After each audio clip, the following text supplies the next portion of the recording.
Otome games are only for lonely maiden. You just play dating games because you can't handle a real relationship. Otome games, aren't these dating games with naked women? Naked men.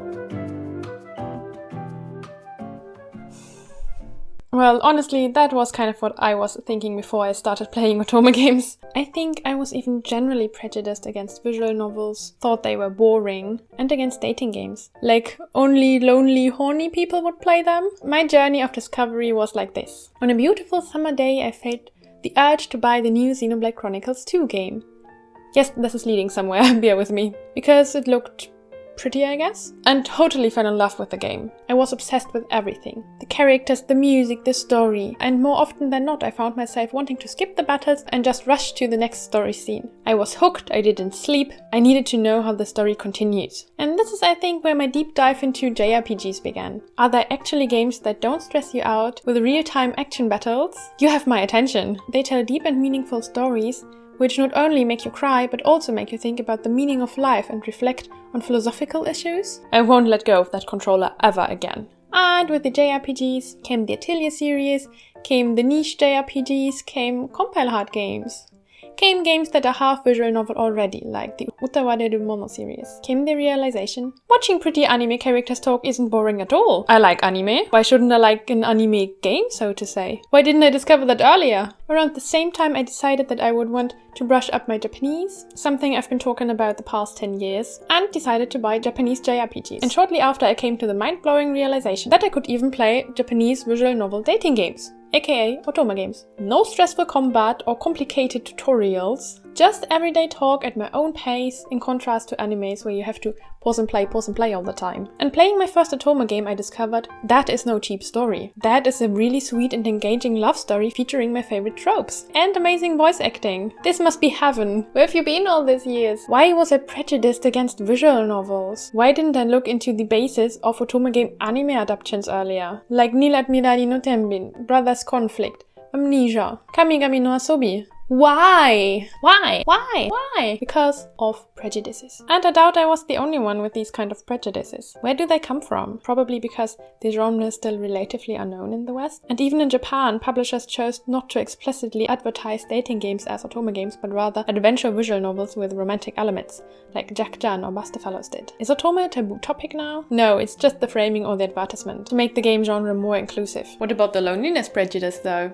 Don't people in relationships play Otome games? Surveys on Reddit suggest they do. Depending on the survey, it's 50-50 or a third of Otome players who are in relationships. And this might also be influenced by that many players are quite young, around 20 to 30 years old. And that is for some people an age not to be in a long relationship. And when we include mobile games, the girls get even younger. So it's no surprise that not all gamers are in a relationship. It's probably just the older you get, the less time you have to play games, and the younger the audience, the less likely is that they are in a relationship. But enjoying romance, like in movies or books, is absolutely not limited by age. Just look at the channel Food for Dogs. She also plays Otome games and naturally pursues her passion. I mean, why wouldn't she? But Otome games do feature naked girls or boys, don't they? Sadly, not so much. Otome games are in general no erotic games. That's its own genre. So they can have mature elements and therefore rated like 18, but sexuality is not what they are generally about. They are more about building emotional intimacy, much like you see it in your favorite romance movies and books, just in an anime art style. So perfect for Japanese weebs or those who wanna be. I actually think that might be the only true prejudice. Most of the games are by Japanese developers and therefore feature Japanese tropes and stereotypes, be it the good old tsundere or just the art style in general, which looks quite different to Western animations. Speaking of media, I also find the representation of Otome games in media quite interesting. In Inari Kon Kon, the actual lonely goddess plays Otome games, but tries to hide the fact from others.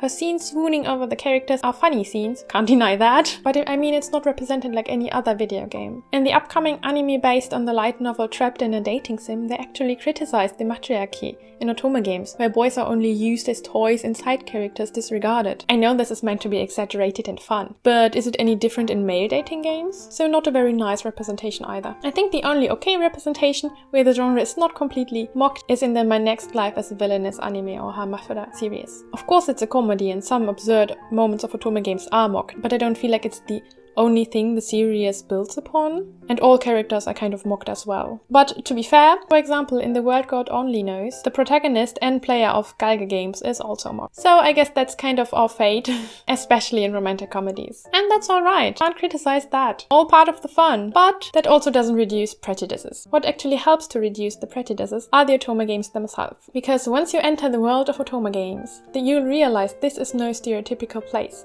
Of course, the player base is varied, consisting of all genders and orientations, and likewise is no Otome game like the other. For more about stereotypes in Otome games, check out my video about toxic stereotypes. And I would argue Otome games are even more than romantic swoon-worthy love stories. Like every other form of media, like every other game or even books, it's more than just its written words. Of course, there are amazing stories to be discovered, be it about discrimination, good and evil, freedom and responsibility, the meaning of identity, just like a good novel. But on top of the sweet romance wrapped in an enticing story, there's also the apartment of art and everything that lies behind what first meets the eye. Be it that the visual design in Cupid Parasite is inspired by the 50s Japanese pop art style, or that practically every soundtrack of the BGM is a cover of a famous 50s song. Be it that you can learn about historical events of the Shinsengumi playing the Hakuouki games as they depicted some historical events actually quite accurately. Be it that you can learn about Japanese Shintoism in Olympia Soirée. And of course, like for me, it's the perfect reason to learn Japanese, as the vast majority of Otome games is still in Japanese only. But how can an Otome game change a life? I mean, learning is all fair and well, but isn't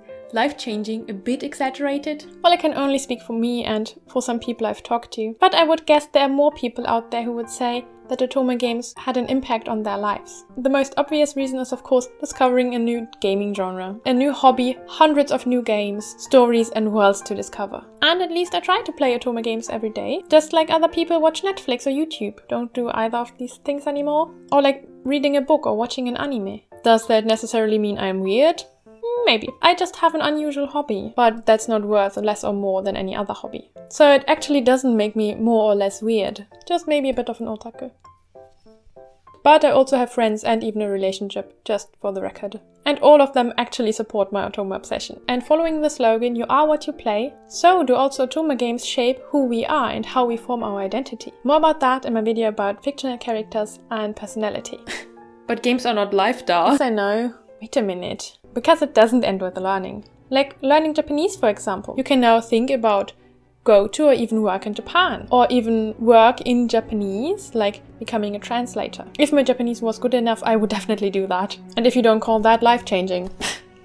Like with every passion is closely linked to other passions. Especially as I feel that with Otome games it's quite obvious that each game, each scene, each line is a work of art. And makes it very easy to get back into drawing yourself, be it your take on your favorite CG or character, fan art or even your own Otome game. And as Otome games aren't as technically demanding as other games to program, it's comparatively easy to start your own indie project that could also change how you spend your spare time or even your profession. Like I studied law and would have never ever thought about becoming a translator, even though I know I always liked languages. But now, who knows? Will I become a translator for games or for legal documents? The point is not exactly what I will do, but that now I've become more open-minded to these ideas. And that's all due to Otome games. Oh yes, and I started this channel. And that made me learn how to edit. I'm practicing writing and recording videos. What makes a good video? I don't know. Skills I would have never dreamt of ever acquiring. But I think the biggest impact of Otome games in my life is the tackling of prejudices. Like how I first thought it's a strange niche genre. And now I'm strange myself, or just realized it's never good to judge something or someone before you know them.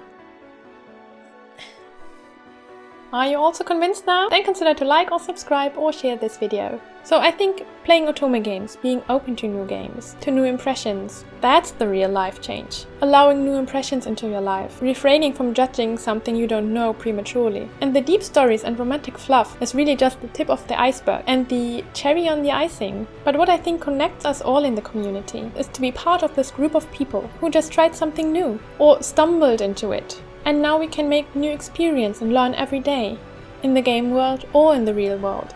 And I think that's the real Otome magic. Want to get into Otome games now? Watch the next video to see how many anime were actually based on Otome games. And which is better, anime or game?